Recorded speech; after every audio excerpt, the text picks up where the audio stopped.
구약 성경 창세기 30장 1절 이하 13절까지 말씀 한 절씩 나누어 읽고 마지막 절은 함께 읽습니다. 라헬은 자기와 야곱 사이에 아이가 없으므로 언니를 씻세우며 야곱에게 말하였다. 나도 아이 좀 낳게 해주셔요. 그렇지 않으면 죽어버리겠어요.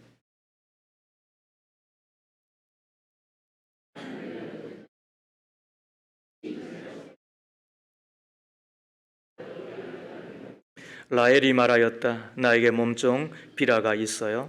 비라와 동침하셔요. 그가 아이를 낳아서 나에게 안겨주면 비라의 몸을 빌려서 나도 당신의 집안을 이어나가겠어요.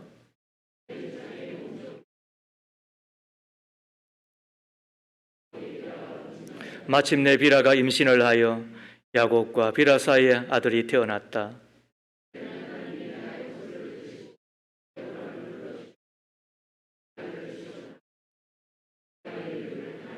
라헬의 몸종인 비라가 또 임신을 하여 야곱과의 사이에 두 번째로 아들을 낳았다.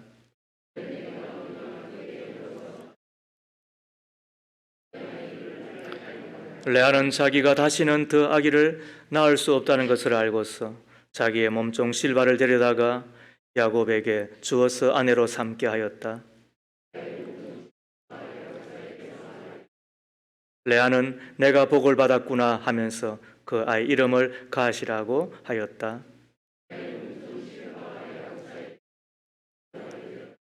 레아는 행복하구나, 여인들이 나를 행복하다고 말하리라 하면서 그 아이 이름을 아셀이라고 하였다.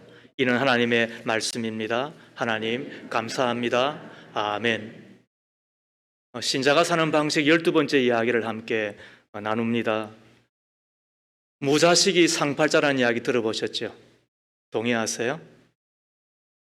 자식이 없는 것이 도리어 걱정이 없으니까 편하다라는 말로 무자식이 상팔자다 이런 이야기를 쓰는 듯 합니다만, 그러나 이 세상에 부모만큼 좋은 분이 어디 있어요? 맞아요? 틀려요? 맞지요? 아무리 잘나고 아무리 많이 가지고 아무리 폼나는 분도 내 부모만큼 사랑하는 이는 아무도 없어요. 못나고 못생기고 그리고 작다 하더라도 내 부모니까 나를 그렇게 사랑하는 거예요. 그래서 좋은 거예요. 그러므로 내 부모만큼 나를 사랑하는 이가 없어요. 더 나아가 내 자식만큼 의지할 놈이 또 어디 있어요? 성경은 우리에게 이야기하잖아요. 행복은 어디서 오는 거라고? 지혜자는 우리에게 끊임없이 이야기하는 바가 이거예요. 좋은 관계에서 행복이 오는 거라고. 그래서 좋은 배우자를 만나서 살면은 그거는 돈으로 환산할 수 없는 행복이라고. 부모와 자식 간의 관계도 그와 마찬가지지 않겠어요? 그래서 무자식이 상팔자가 아니라, 따라하겠습니다, 유자식이 상팔자다. 믿으시면 아멘. 그렇습니다. 그런데 오늘 아이가 없어 고통당하는 한 여인을 만나게 됩니다. 그가 누구예요? 라헬입니다. 1절 하반절에 보면 나도 아이 좀 낳게 해주셔요. 그렇지 않으면 죽어버리겠어요. 이렇게 투정을 보이는 이가 바로 라헬인 것입니다. 세상에는 애 낳는 고통이 이루 말할 수 없는 고통이라고 이야기를 하는데, 그러나 애 없는 고통은 그것과 비교할 수가 없어요. 세상에는 자식이 속을 썩이는 것이 부모에게는 가장 큰 고통이라고 이야기를 하는데, 그러나 속 썩일 자식이 없는 고통에 비하면 그거는 또 아무것도 아닐 거예요. 어떤 이는 이렇게 이야기하죠. 뭐 남편 있으면 되지, 아내 있으면 되지. 과연 그럴까요? 1.1획도 변함이 없으신 하나님의 말씀은 뭐라고 이야기하고 있을까요? 사무엘상 1장 8절에 보면 그 남편 엘가나가 그에게 이르되 한나여 어찌하여 울며 어찌하여 먹지 아니하며 어찌하여 그대의 마음이 슬프뇨? 내가 그대에게 10아들보다 낫지 아니하뇨? 누구한테 하는 이야기예요? 엘가나라고 하는 매우 멋지고 사랑스러운 남편이 자기 아내 한나를 위로하면서 하는 이야기예요. 아들이 없어, 자식이 없어 고통 가운데 힘들어하는 자기의 아내를 위로한답시고, 내가 당신을 사랑하는데, 내가 당신을 위하는데, 내가 위하는 사랑과 내가 위하는 내 마음이 10아들보다 더 낫지 아니하냐, 이런 이야기를 하잖아요. 그런데 진짜 그것이 위로가 되었을까요? 아니요. 1장 10절에 보면 한나의 마음이 괴로워서 여호와께 기도하고 통곡하였더라. 슬피 울었더라. 왜? 없는 것 때문에. 자식 없는 것 때문에. 그러고 보면 우리에게는 누가 있어야 되는 거예요? 가족이 있어야 되는 거예요. 우리 가운데는 자식이 있었어야 되는 거예요. 물론 요즘은 뭐 딸 낳으면 금메달, 딸 낳으면 은메달, 그리고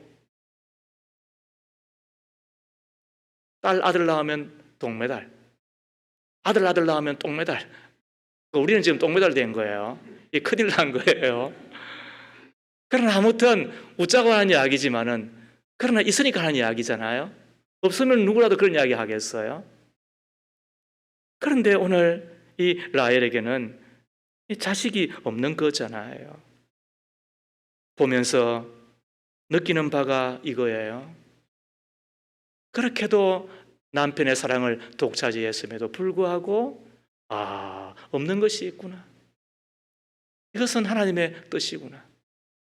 우리가 세상을 살아가면서 짧게 보면 어떻다고요? 불공평하게 보여요. 한편으로 보면은 너무나도 불공정하게 보여요. 그런 인생을 한 단위로 인생을 길게 보면 결코 불공평하지 않아요. 다 주시지는 않아요. 다 가질 수는 없어요. 어떤 이는 물질을 가졌는데 건강이 시원찮아요. 어떤 이는 건강도 있고 물질도 있는데 인물이 없어요. 어떤 이는 건강도 있고 물질도 있고 인물도 있는데 지혜가 없어요. 어떤 이는 배우자는 남부를 것이 없는데 자식이 시원찮아요. 이게 라헬이었잖아요.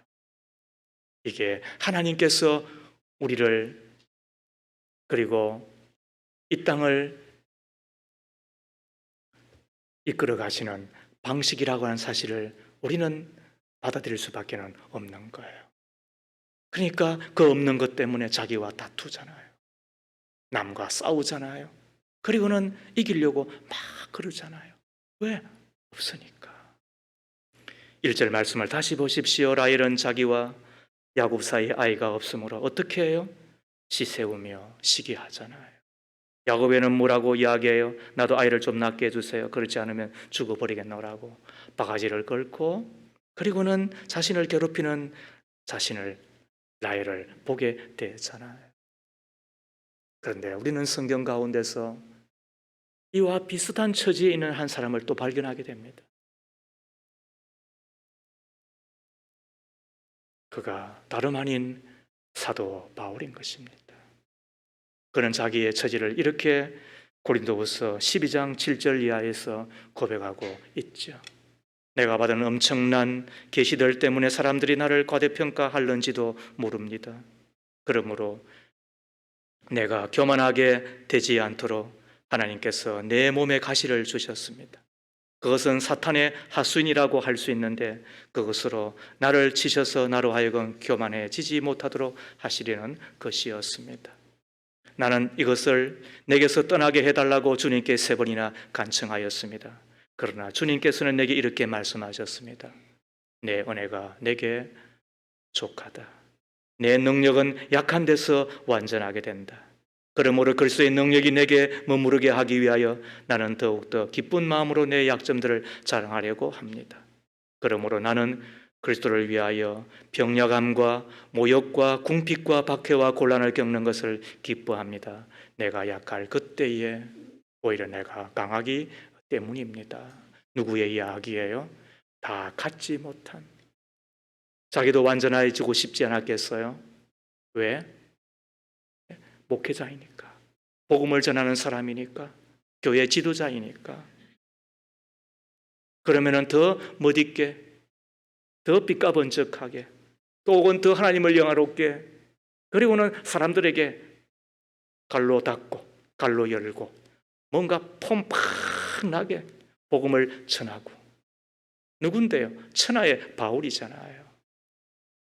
그가 어떤 사람이었는지 우리는 본인의 말을 들어보면 하늘에 올라갔던 사람이에요. 꿈을 꾸면서 환상을 본 게 아니에요. 그의 영이 이끌려서 하나님 보좌에 올라가 그의 얼굴을 배웠고 그분 입에서 나오는 이야기를 친히 들었던 사람의 입지전적인 인물이에요. 그가 기도하면 병든 자가 일어났어요. 심지어 죽은 자가 살아났어요. 그의 수군만 닿아도 귀신이 떠나가는 정도였으니까. 그런 사람이 있는가? 예, 있습니다. 인류 가운데 한두 명 정도였죠. 이유는 다른 게 아니었어요. 하나님의 교회를 세우기 위해서 그랬던 거예요. 그렇다면 그에게 있는 그 약점, 그에게 있는 그 가시 좀 면하여 주셨으면 얼마나 좋겠어요. 뿐만 아니라 3번이나 기도했다고 이야기를 했으니까 하나님은 그것을 들으시고 알겠다 이렇게 해주셨으면 얼마나 좋겠어요. 그럼 누이 좋고 매부 좋고 도랑치고 가재 잡고 마당 쓸다가 뭐 돈도 없고 이런 걸 뭐라 그래요? 일거양득이라고 이야기하잖아요. 그런데도 불구하고 우리 하나님은 노 하셨어요. 안 된다 그러셨어요. 내가 들어줄 수 없다고 하셨어요. 왜 그럴까요? 섭섭하잖아요.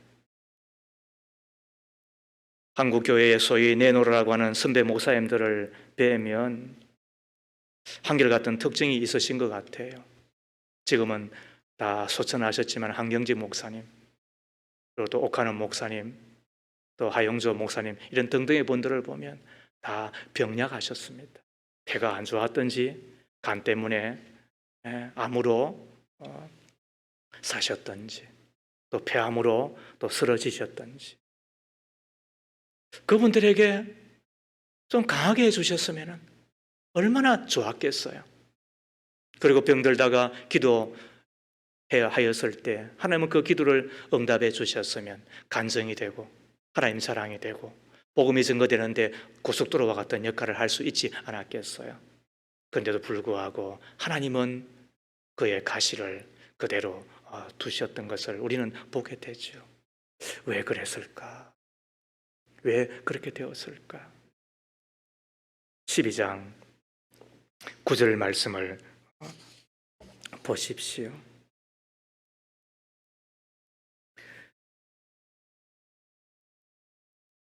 바울에게 하나님이 하셨던 말씀이에요.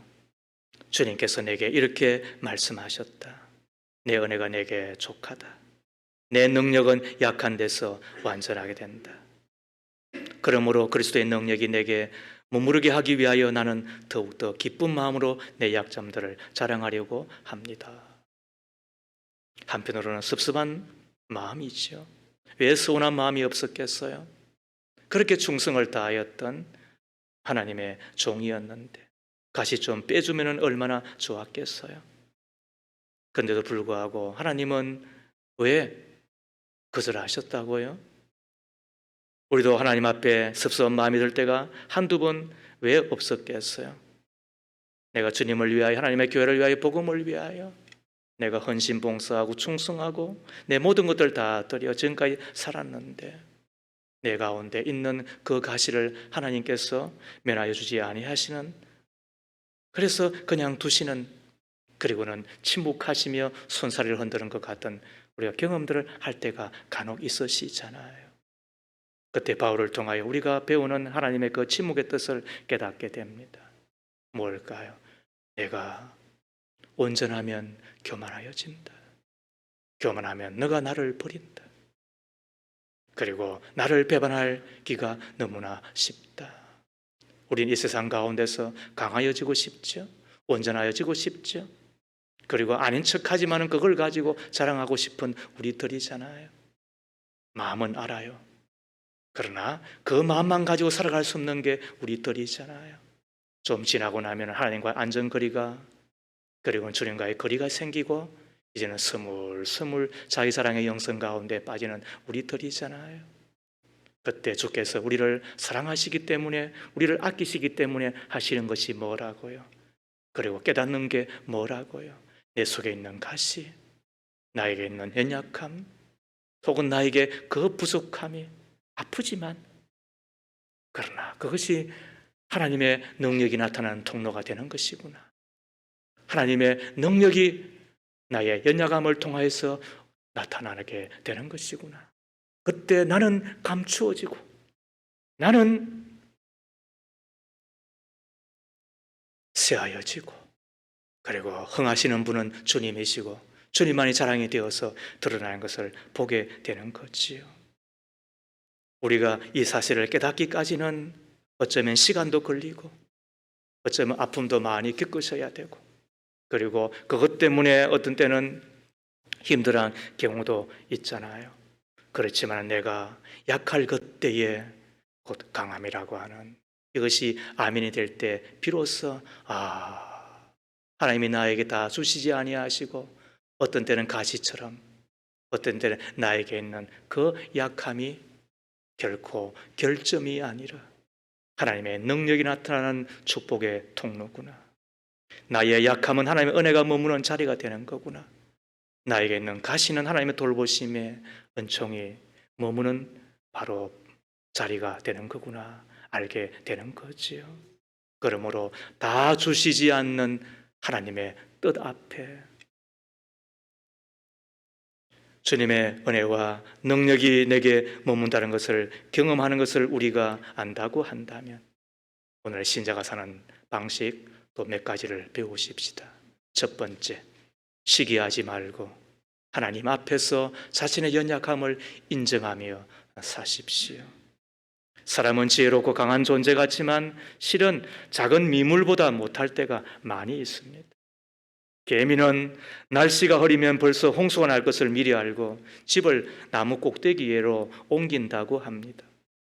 거미는 바람이 불기 전에 어디서 바람이 불어올 것인지 바람 부는 방향을 알고 거미줄을 친다고 합니다.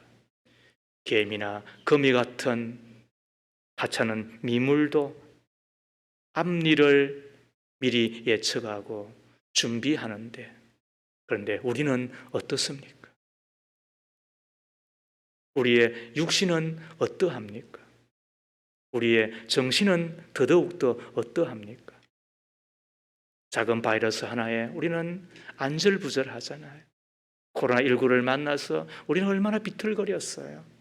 물론 그걸 통하여서 일상의 은총이 얼마나 큰 것인지, 악수하며 살고, 그리고 포옹하며 살고, 함께 식사하며 살고, 하루하루 살아가는 것이 결코 작은 것이 아니었음을 이제는 깨닫게 되었지만, 그러나 동시에 우리는 얼마나 연약하고 비겁한 자들이었습니까?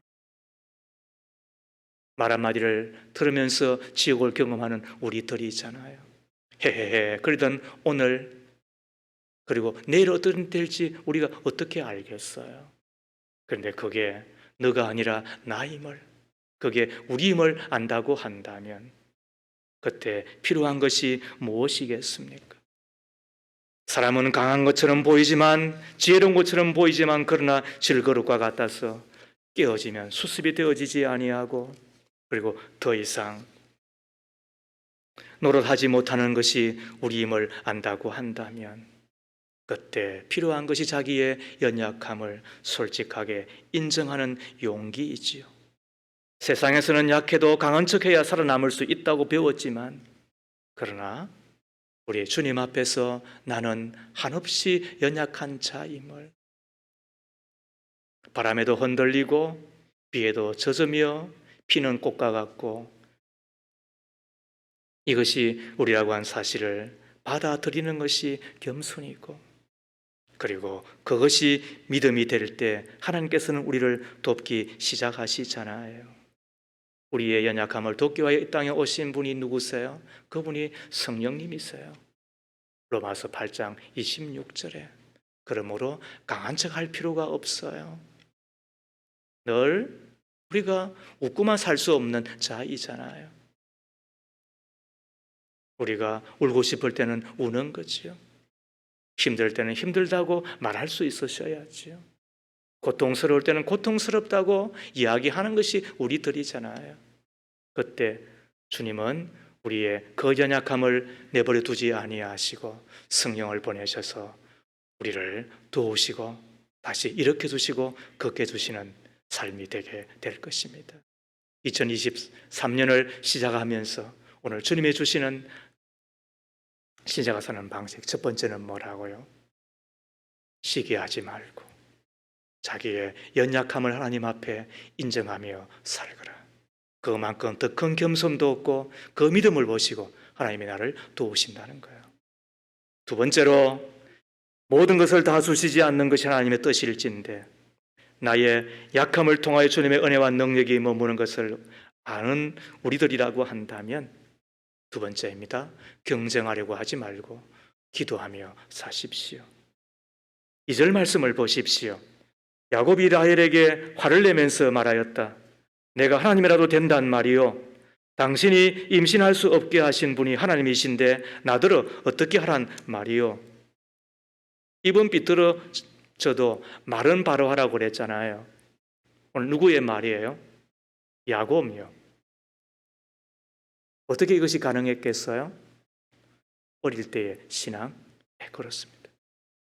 어릴 때 할아버지 그리고 또 아버지 어머니로부터 받은 그 신앙의 힘인 거예요.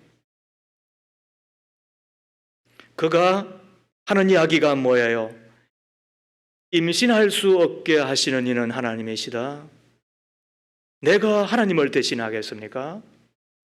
내가 해답이 아니라는 거예요. 내가 정답이 아니라는 거예요. 하나님이 답이지 않느냐는 거예요. 그러면 어떻게 해야 되겠느냐는 거예요. 나에게 답을 찾으려고 하지 말고 하나님께 해답을 찾아야 되지 않겠느냐고. 이것이 야곱이 라헬에게 하는 이야기예요. 우리는 가까운 사람에게서 해답을 찾으려고 얼마나 혈안이 되는지 모르겠어요. 도와주면 좋겠습니다. 그가 나에게 일정한 도움이 되었으면 좋겠습니다. 나에게 어떤 때는 안내도 하고 어떤 때는 길을 가르쳐 주기도 하고 함께 걸어주기도 하고 또 어떤 때는 내가 고통스러워 비틀거리고 통과하지 않을 수 없을 그때에 나에게 다가와 나의 등을 쓰다듬어 주며 함께 걷자라고 이야기하는 분들이 우리 주변에 많이 있었으면 좋겠습니다. 그러나 사람에게 해답이 있었디까? 일정한 도움이 되지만 끝까지 도움을 줍디까? 내 부모마저도 우리는 도울 수 있는 때가 한정되어 있지 않습니까? 그리고 끝까지 도와준다고 하더라도 그러나 내 부모가 나보다 오래 살겠습니까? 길게 살겠습니까? 그때 남은 삶은 어떻게 하시겠습니까? 하나님께는 우리가 모르는 해답이 있습니다. 독일 속담을 들어보십시오. 사람에게 무릎을 꿇지 않으려면 하나님께 무릎을 꿇으라. 하나님께 무릎을 꿇으면 사람에게 무릎 꿇을 일이 없다. 믿으시면 아멘. 그렇습니다. 내가 하나님께 무릎을 꿇으면 사람에게 무릎을 꿇을 일이 없다는 것입니다. 그렇다면 라헬처럼 경쟁하려고 하지 말고 야곱이 이야기해 준 대로 기도하며 사십시오. 여기에 살 길이 있습니다. 여기에 형통의 길이 있습니다. 여기에 잘 되는 길이 있습니다. 기도하는 여러분이 되어 2023년 희망의 해 되어질 뿐만 아니라 잘 되고 명품 인생을 만들어가는 저와 여러분 되었으면 좋겠습니다. 세 번째로 우리가 부스러기 은혜 하나만 얻고 오늘 말씀을 마무리하십시다. 은혜를 잘 관리하셔야 됩니다. 어떻게 해야 된다고요? 은혜를 잘 관리하셔야 됩니다. 세상에서 많아서 좋은 것 다는 아닌 것 같아요. 어떤 것은 많으면 좋은 것처럼 보이는데, 근데 그 많은 것 때문에 우리를 썩게 합니다. 있으면 좋을 것 같은데 그것 때문에 우리로 부패하게 만듭니다. 그러나 세상에서 많으면 많을수록 좋은 것이 하나가 있습니다. 그게 뭘까요? 그게 은혜입니다. 은혜는 많을수록 좋고 아무리 많아도 부작용이 없습니다. 우리를 복되게 하는 것 하나님의 은혜입니다. 인생을 아름답게 하는 것은 하나님의 은혜입니다. 인생을 너그럽게 하고 신자답게 만들어주는 것은 다 하나님의 은혜입니다. 날마다 우리가 먹어야 되는 것은 음식만이 아닙니다. 우리가 받아야 되는 것은 월급만이 아닙니다. 날마다 주께로부터 하늘로부터 임하는 그 하늘의 은혜를 받는 우리가 될 때 행복한 삶 살 수 있습니다. 적은 일에 상처받지 않습니다. 좁은 길을 걸어가도 신나게 춤을 추며 걸어갈 수가 있습니다. 어렵고 힘들지 않은 사람이 어디 있겠습니까? 그리고 무엇보다도 사명을 감당한 이들을 볼 때 너건이 감당할 수 있는 힘은 어디서 나오는 것입니까? 그러나 그 은혜가 떨어지면, 그 은혜가 마르면 그때부터 문제가 생기는 것이지요. 은혜에서 멀어져 있는 라헬과 야곱의 모습을 한번 보시겠습니까? 1절 2절 말씀을 같이 보십시다. 라헬은 자기와 야곱 사이에 아이가 없으므로 언니를 씻세우며 야곱에게 말하였다. 나도 아이 좀 낳게 해주셔요. 그렇지 않으면 죽어버리겠어요. 야곱이 라헬에게 화를 내면서 말하였다. 내가 하나님이라도 된단 말이요. 당신이 임신할 수 없게 하신 분이 하나님이신데 나더러 어떻게 하라는 말이요. 이 둘의 대화를 보면서 틀린 말이 아니잖아요. 그러나 맞는 말을 하면서도 왜 이렇게 싸가지가 없어요? 왜 그럴까요? 은혜가 떨어져 있는 모습이지 않습니까? 그래서 억지를 부리는 라헬을 보게 됩니다. 나도 아이 좀 낳게 해주셔요. 여기서 자기 언니 레아와 경쟁하는 라헬을 보게 되잖아요. 그렇지 않으면 죽어버리겠다고 바가지를 팍팍 긁으며 억지를 부리는 사랑스럽기 그지없는 이 라헬의 모습을 보게 되잖아요. 남편의 사랑을 독차지하고 있음에도 불구하고 왜 이렇게 심한 말을 하는 거지요? 또 야곱을 보십시오. 틀린 말이 하나도 없어요. 내가 하나님이라도 된단 말이요. 당신이 임신할 수 없게 하신 분이 하나님이신데 나더러 어떻게 하라는 말이요. 100% 맞는 말이잖아요. 그런데도 불구하고 왜 이렇게 매정해요? 왜 이렇게 말에 가시가 가득한 거예요? 그렇게도 사랑했던 자기의 아내인데 그런데도 불구하고 왜 말을 이렇게 하는 거예요? 좀 더 기다려 봅시다, 여보. 하나님께서 당신에게 반드시 아들을 주실 거예요. 그리고 얼마 있다가 또 아들을 낳잖아요. 그렇다면 투정을 벌이는 자기 아내를 향하여서 당신은 화를 내도 왜 그렇게 이뻐요? 이렇게 말할 수 있잖아요. 그런데도 불구하고 야곱은 왜 아내를 위로하기는커녕 노를 바라며 야단만 치는 걸까요? 오늘 우리는 이 부부에게서 뭘 보는 거예요? 메마른 은혜를 보게 되는 거예요. 믿음은 있었어요. 그런데 뭐가 없어요? 주님을 신뢰하는 것은 있었어요. 그런데 뭐가 없는 거예요? 그런데 그것이 하나만 없는 걸까요? 오늘 이것이 우리의 문제이지 않습니까? 왜 싸웁니까? 왜 신경질이 나는 것입니까? 왜 내 속에서 자꾸 이렇게 화가 나는 것입니까? 별것 아닌데도 불구하고 왜 상처를 받았다고 이야기를 하는 것입니까? 왜 그렇게 자꾸 치유받고 싶은 것입니까? 왜 말 한마디를 들으면 그걸 꼬투리를 잡아서 그렇게 달려들고 하는 것입니까? 왜 이기려고 그렇게 하는 겁니까?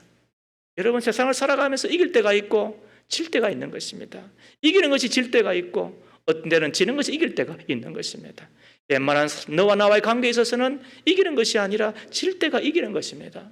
특히 부부 관계는 어떻습니까? 교우들 관계는 어떻습니까? 여러분과 저희 관계는 어떠해야 되는 것입니까? 그런데도 불구하고 하나가 떨어지면 모든 것이 다 이상해져 버립니다. 그래서 그것은 하나가 아닙니다. 어쩌면 모든 것입니다. 그게 은혜인 것입니다. 오늘 은혜가 메말라버린 이 두 사람의 관계 가운데서 오늘 우리를 보게 되는 것이지요. 짜증나고 신경질나고 미워지고 조급해지고 화나고 마음이 좁아져서 별것 아닌데 쉽게 상처받고, 오늘 어쩌면은 너의 문제가 아니라, 그의 문제가 아니라, 오늘 보이는 것의 문제가 아니라 어쩌면 내 안에 있는 문제이겠죠. 이때 성경이 우리에게 가르치는 답이 뭐예요? 다시 회복하라. 다시 회복하라. 다시 회복하라. 그래서 있는 은혜 잘 관리하고, 주신 것 내가 잘 받아서 잘 가꾸고, 그리고 혹시라도 메말랐다고 여겨지면 내가 좀 이상한데 요즘, 옛날 내가 이런 것 아니었는데, 내가 어릴 때는 안 그랬는데 그때 어떻게 해야 된다고요? 그때는 사람이 고분고분해지셔야 되는 거예요. 엄마 말 들어야 되고 아빠 말 들어야 되는 거예요. 믿음의 사람들 말 들어야 되는 거예요. 교회 와서 하나님 말씀 들으셔야 되는 거예요. 내가 여기서 지금 떨어졌구나. 내가 여기에서 지금 떨어져 있는 것이구나. 그리고 내 마음에 뭘 채우셔야 된다고요? 내 마음에 카페트로 우리가 깔아야 되는 거예요. 이런 이야기 제가 가끔 드리잖아요. 중국에 한 황제가 신하를 향하여서 내가 주는 3일 동안 내가 다스리는 천하를 카페트로 깔아라. 그 이야기를 신하가 들었을 때에 이거는 죽으라는 이야기와 똑같은 것이니까 얼마나 근심이 되었겠어요? 얼마나 얼굴에 사색이 되었겠어요? 그래서 그것 때문에 고민을 하였고 지나는데 딸아이가 아빠 무슨 일 있으셔요? 아니다. 그리고 또 하루가 지나는데도 아빠의 얼굴은 더욱더 어두워지잖아요. 아버님 무슨 일이세요? 그렇게 했더니 여차여차해서 여차여차하다. 그 아이가 맹랑하고 지혜로웠던 것 같아요. 아버님, 저를 3일째 되는 날 황제 앞으로 데려다 주십시오. 그리고는 3일째 황제 앞으로 갔습니다. 그 황제를 배움는 자리에서 그 딸아이가 당돌하게 황제여, 제가 황제가 다스리는 온 천하의 카페트를 깔아드리겠습니다. 그리고는 하는 이야기가 황제의 신발을 저에게 주십시오. 그리고는 그 신발에 카페트를 깔았다는 것 아닙니까? 그리고는 황제에게 그 신발을 드리면서 이 신발을 신고 황제가 다스리는 천하를 다니십시오. 말 돼요, 안 돼요? 이걸 뭐라 그런다? 우리가 은혜 받은 자의 삶이라고 이야기한다. 온 세상이 광야와 같고 황량하다 할지라도 내 마음에 은혜가 있으면 어떻습니까? 그의 문제가 아니지요? 어쩌면 환경의 문제가 아니지요? 사람의 문제가 아니지요? 세상의 문제가 아니지요? 끝내는 내 마음의 문제이지요. 내 마음에 은혜의 카페트가 깔리면 누군들 믿겠습니까? 누구를 본들 신경질 나겠습니까? 누구를 봤는데, 누구를 우리가 대하는데, 어떤 일을 당하였는데 우리는 그 은혜의 카페트로 어떤 일이 생겨나겠어요? 그래서 신약에 보면 이 은혜라고 하는 말을 헬라어로, 구약은 히브리어고 신약은 헬라어라고 이야기하는 이 헬라어로 이 카리스라고 하는 말로 은혜를 적었어요. 그런데 이것이 여러 의미로 성경에서는 적혀지는데 크게 세 가지예요. 다시 이야기하면 하나님의 은혜가 임하면 이러이러하다라는 뜻으로 우리가 이해할 수 있는 거예요. 첫 번째가 뭔지 아세요? 하나님의 은혜가 임하면 기쁜 거예요. 빌레몬서 1장 7절 말씀입니다. 형제여, 나는 그대의 사랑으로 큰 기쁨과 위로를 받았습니다. 성도들이 그대로 말미암아 마음의 생기를 얻었습니다. 여기에서 기쁨이 뭔지 아세요? 이것이 카리스예요. 무슨 이야기예요? 은혜의 특징은 기쁨이에요. 하나님 은혜를 받으면은요 이상하게 기쁜 거예요. 흥이 나는 거예요. 내 마음에 노래가 있는 거예요. 그럴 때 있잖아요, 여러분. 소풍을 가는 그 전날 우리는 얼마나 설레이는 거예요. 수학여행을 가는 날은 한 달 전부터 우리는 기다려지게 되잖아요. 그래서 생백지베리의 어린 왕자에 보면 너가 5시에 오는데 4시부터 난 행복하더라 그 이야기를 하는 거잖아요. 하물며 사람을 기다리는데도 우리가 나를 기다리는데도 우리가 그날이 다가올수록 그렇게 행복한데 하나님의 은혜가 임하는데 내 마음이 기쁨이 없어요? 그러므로 우리 가운데 은혜 임하기를 주의 이름으로 축복합니다. 그리하여 내 영혼의 세포가 춤을 추고 기뻐 뛰며 노래하는 인생이 우리 가운데 일어나기를 바랍니다. 이것이 주님의 은혜가 임하면 그냥 자동으로 되는 거예요. 우리가 궁금해할 필요가 없어요. 상상할 필요가 없어요. 어떻게 될지 우리가 기대는 할 수 있지만 그러나 그것을 보는 자만이 경험하게 되는 거예요. 이것을 위하여 필요한 것이 뭘까요? 히브리서 4장 16절 말씀에 그러므로 우리는 긍휼하심을 받고 때를 따라 돕는 은혜를 얻기 위하여 은혜의 보좌 앞에 담대히 나아갈 것이니라. 하나님의 은혜는 어디서 임한다고요? 주님의 보좌로부터 임하는 거예요. 이것 때문에 우리가 할 일이 뭐라고요? 때를 따라 돕는 은혜를 얻기 위하여 주님 앞에 나아가는 거예요. 누구 이름을 부르며 예수 이름을 부르며 누구 이름을 부르며 창조주 하나님 이름을 부르며 누구 이름을 부르며 하나님의 이름을 부르며 누구의 공로 의지하여 예수 그리스도의 피의 공로 의지하여 주님의 보좌 앞에 나아가면 그곳에서 하나님의 생명수가 뚝뚝 떨어질 뿐만 아니라 은혜의 강수가 흘러넘치게 되는데 그것이 내 심령의 카페트가 되어서 그때 나타나는 첫 번째 현상이 뭐라고? 기쁨입니다. 이것이 우리의 삶이 되는 것입니다. 두 번째로 신약에 보면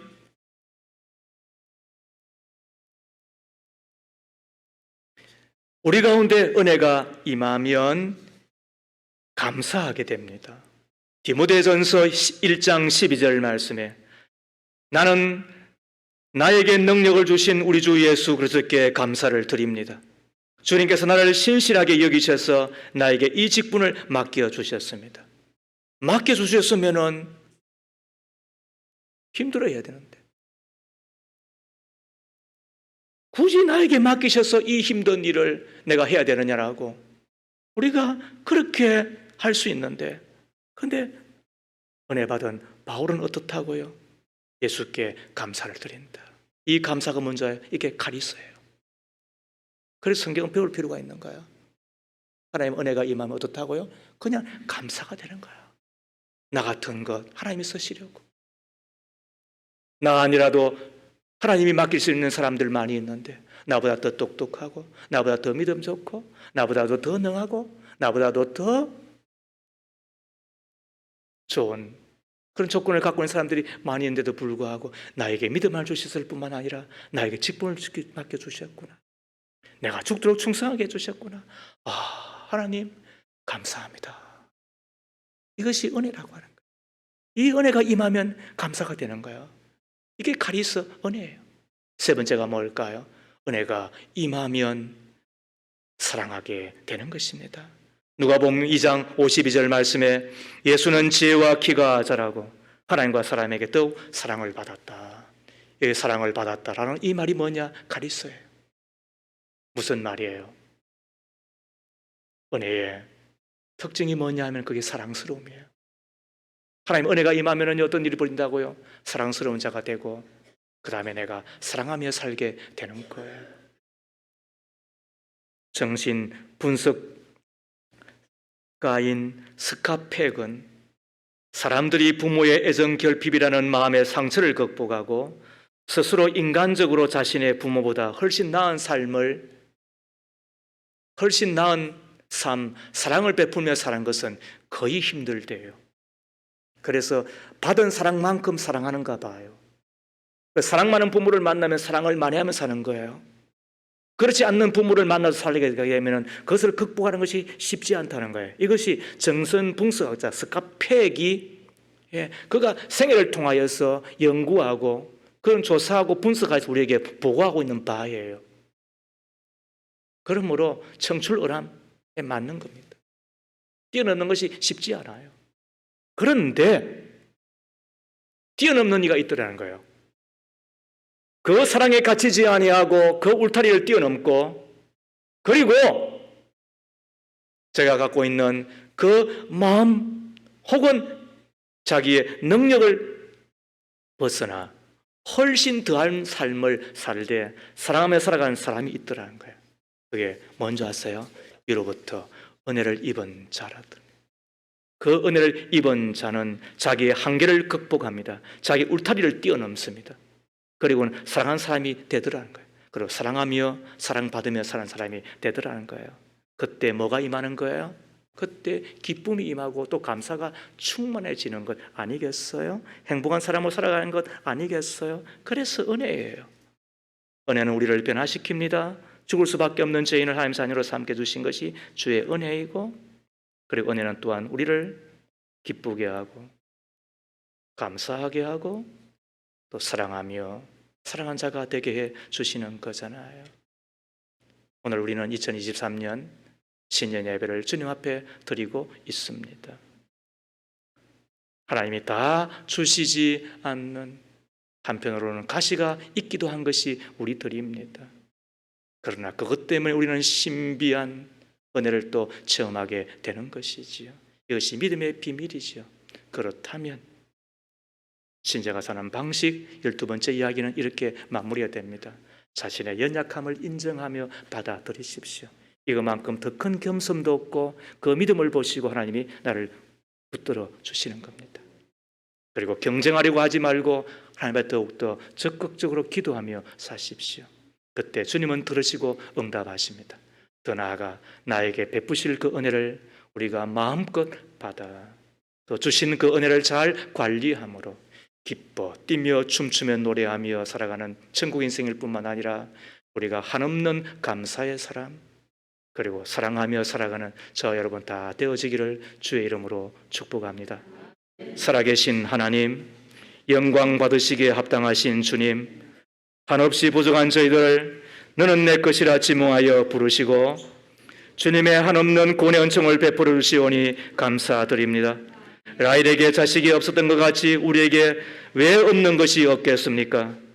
그러나 없는 것 때문에 아파하고 시기하고 탓하기 이전에